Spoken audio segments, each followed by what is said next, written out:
இன்று தாக்கல் செய்யப்பட்ட நிதிநிலை அறிக்கையை காங்கிரஸ் பேரியக்கம் பாராட்டுகிறது, வரவேற்கிறது.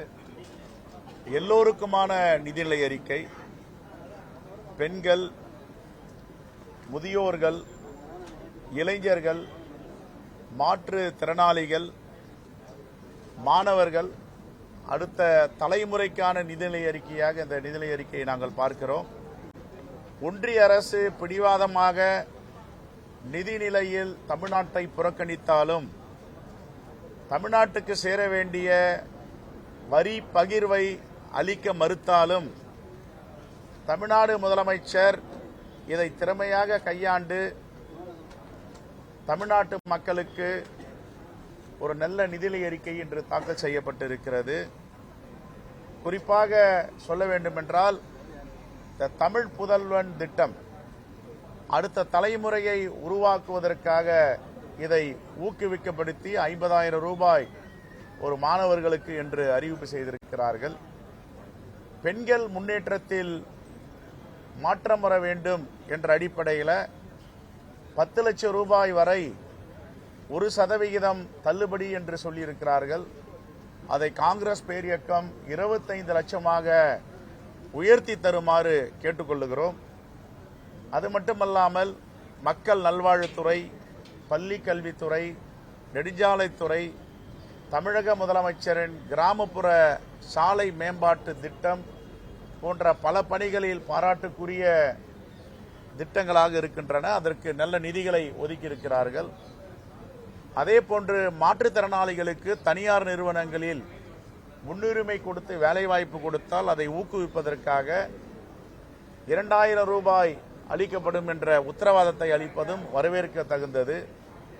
அதேபோன்று மீனவர்களுடைய நீண்ட நாள் நெடிய பிரச்சனை தீர்க்கப்படாமல் இருந்தது. ஒன்றிய அரசு கண்டுகொள்ளவில்லை என்றாலும், படகுகளை பறிமுதல் செய்தால் அதற்கு உரிய நிவாரணத் தொகையை உயர்த்தி கொடுத்திருக்கிறது.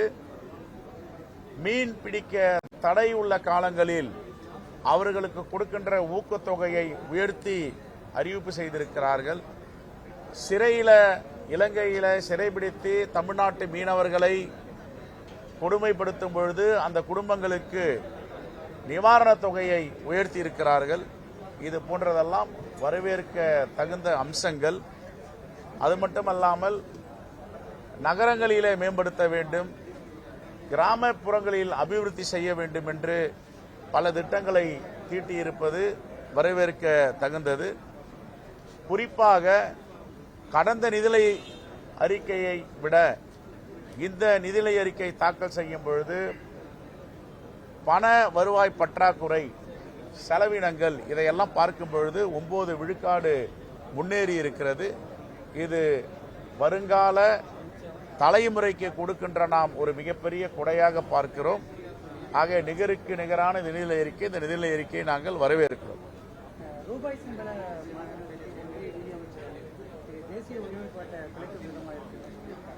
தேசிய ஒருமைப்பாட்டை பற்றி பேசுவதற்கு பாஜக அமைச்சரவைக்கோ ஆட்சியாளர்களுக்கோ எந்தவித பொருத்தமும் இருக்காது. தேசிய ஒருமைப்பாட்டை, மாநில சுயாட்சியை, ஜனநாயகத்தை சீர்குலைக்கின்றவர்கள் இதை பற்றி பேசலாமா? மாற்றம்தான் மாற்ற முடியாதது. எப்படி இயற்கை மாற்றம் வருகிறதோ, இயற்கை பேரிடர் வருகிறதோ, அப்படியெல்லாம் சில மாற்றங்கள் வரத்தான் செய்யும்.